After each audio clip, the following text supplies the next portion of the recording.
3ஆம் நம்பரை பொறுத்த வரைக்கும்ப்பா, இவங்கள பொறுத்த வரைக்கும் 3ஆம் நம்பரில் பொறுத்த வரைக்கும் முக்கியமாக சொல்ல வேண்டியது, ஒரு இப்போதெல்லாம் சிசேரியன்லாம் நிறையா நடக்குது இல்லைங்களா? சிசேரியன் போகும்போது இவங்க என்ன பண்ணுவாங்க, டாக்டர்ஸ் வந்து சிசேரியன் பண்ணலாம், ஒரு 2 டேஸ்லேருந்து ஒரு 1 வீக் வரைக்கும் ஒரு அவங்களுடைய இதுக்கு ஏற்ற மாதிரி கொடுக்குறாங்க. கொடுக்கும்போது அவங்க என்ன பண்ணுவாங்கன்னு கேட்டிங்கன்னா, அவசரமாக அந்த பெற்றோர்கள் என்ன பண்ணுவாங்க, குறிப்பாக வந்து மூத்த குழந்தைக்கு தான் பெரும்பாலும் சிசேரியன்ஸ் நடக்கும். நீங்கள் பார்த்தீங்கன்னா தெரியும், முதல் குழந்தைக்கு தான் சிசேரியன் நடக்கும்.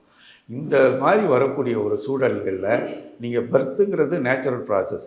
இப்போ நம்ம அந்த இடத்துல வந்து ஒரு தேதியை பார்த்து நேரத்தை பார்த்து நமக்கு அந்த ஒரு ஆப்ஷன் கொடுக்கப்படும் போது அந்த ஆப்ஷன் வரும்போது என்ன பண்ணுவாங்கன்னு கேட்டிங்கன்னா, போய் ஜோதிடர்கிட்ட காமிப்பாங்க. இந்த மாதிரி வந்து இந்த குறிப்பிட்ட நேரத்தில் நம்ம இந்த குழந்தை எடுக்கலாம்னு சொல்கிறாங்க. அந்த குறிப்பிட்ட நேரம் எப்போ வருதுன்னு நம்ம குறித்து கொடுங்கன்னு சொல்லும்போது, இந்த இடத்துல மிகப்பெரிய ஒரு விஷயம் என்னென்னு கேட்டிங்கன்னா, நான் சொல்லக்கூடியது என்னுடைய ஸ்டாட்டிஸ்டிக்கல் அப்ரோச்சில் நான் கண்டுபிடிச்சது, முதல் குழந்தை மூத்த குழந்தை 3, 12, 21, 30 நம்ம சிசேரியன் பண்ணி எடுக்கவே கூடாது. நேச்சுரல் பர்த்னா ஒன்றும் பண்ண முடியாது. ஓகே.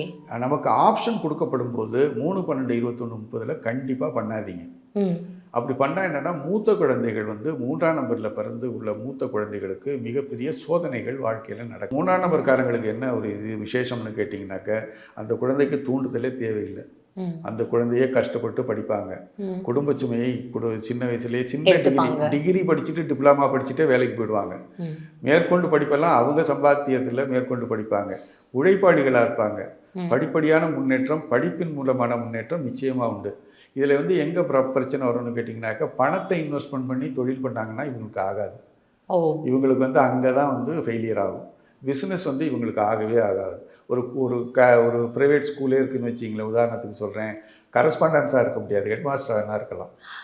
மாத சம்பளம் வாங்குறவங்களா இருந்துட்டாங்க, கன்சல்டண்ட்டாக இருந்துட்டாங்கனாக்கா இவங்க லைஃப் நல்லா இருக்கும். அது இது அப்படி இப்படின்னு எப்படி பார்த்தாலும் இதுதான் ஹிட்டான ஆஃபர்.